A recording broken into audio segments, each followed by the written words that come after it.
Shoga yangu. Leo nataka nikutambulishe mchumba wangu. Udugu wangu nawe. Ukawii. Sina sasa alivyo mzuri. Some boy.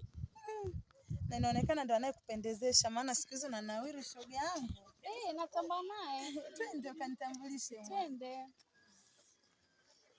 Shoga yangu subiri. Leo maajabu. Maajabu gani tena? Hii naona surprise. Tena bonge ya surprise. Wewe umeniambia unaenda kunitambulisha shemeji. Ndio. Na mimi namuona shemeji yako kwa mbali yule. Kwa leo na mimi naenda kukutambulisha.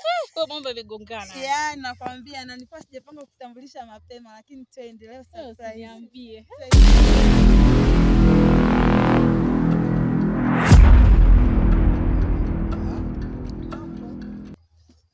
Poa. Mbona uko hapa vipi? Sasa unajua nimekuja kupiga story kidogo. Mimi nilikuwa napita na shoga yangu sasa nikakuona nikaona nje kusalimia.